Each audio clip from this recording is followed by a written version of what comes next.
Welcome back to my channel. So last year when I filmed my video on how to achieve your goals, I got so many questions and comments on how to find the right planner, how do I organize my planner, what do I do, how do I start, all kinds of stuff.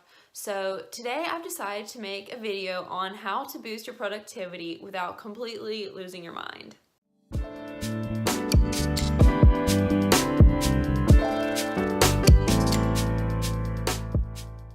Now, if there's anything that I've done since I started college that has completely changed the game and totally boosted my productivity, it's schedule blocking.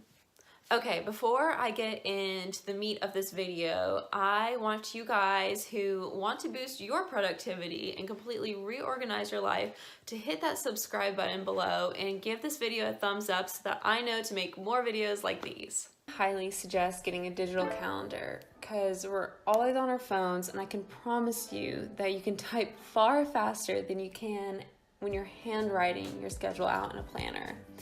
The next thing I suggest is using multiple colors for each type of activity, appointment, or class. Some ideas for separate colors and categories are workouts, class, work, appointments, social events, and my throw-all category is the general name of Get Stuff Done. Thanks to Amy Landino for this great idea. She's an awesome YouTuber and talks all about how to organize your life and be more efficient. So when you're setting up your calendar, begin with the start of your regular day with what time you wake up each day. I'm gonna set mine for 7 a.m. because I know in that amount of time I can get myself ready, I can eat breakfast, and gather all my stuff for class and be to school on time. But you can customize this by your specific schedule each day.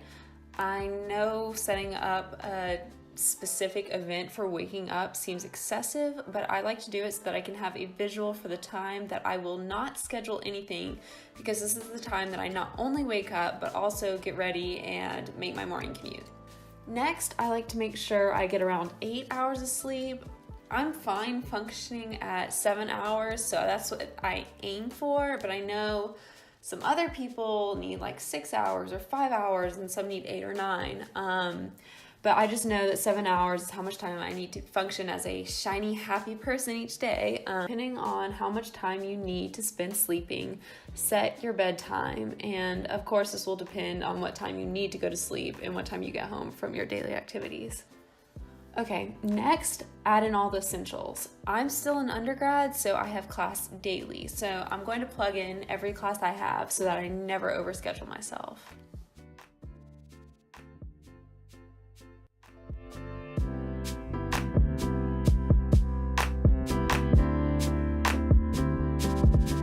My second biggest priority is work. I have weekly work hours that do not change week to week. I know that's not the case for everyone, but I recommend spending time at the beginning of each week, maybe on a Sunday, maybe on a Saturday, depending on when you feel like your week starts, or every other week, depending on how your scheduling system works, so that you never forget your hours. And so you can look back on your hours and say, okay, well, I did work on this. Depending on how you get paid, that's sort of an important thing to keep track of.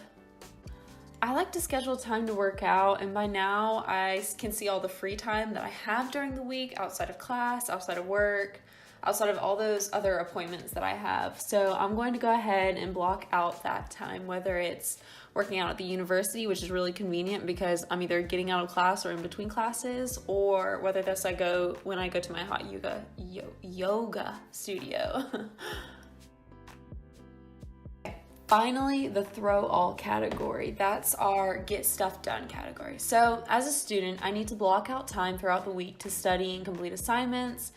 And this is where I'm going to use my get stuff done category, since I don't know what specific assignments or calls or emails or work I need to get done or send or complete, but I don't want to run out of time when I do it. So I set time ahead so I can sort of appropriately block my time.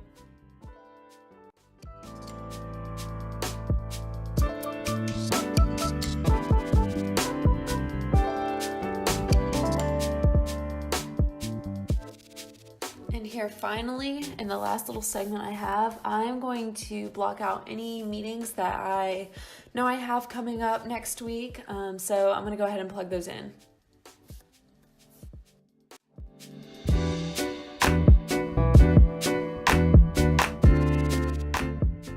Not only is this method really good for scheduling and more practical applications, but it's also really good for looking back each week and analyzing your time and seeing what you did. It always makes me feel so accomplished when I can look back at the last week and just like see all the meetings I had, see all the work I've done. It just makes me feel good.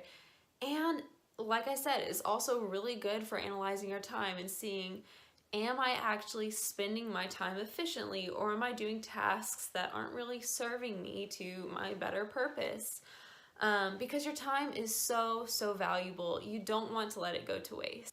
Alright guys, I hope you enjoyed this video. Please let me know how you manage your time, whether that's through an agenda or through lists or whatever you use. As always, I wish you guys the best of luck, and I'll catch you on the next one. Bye.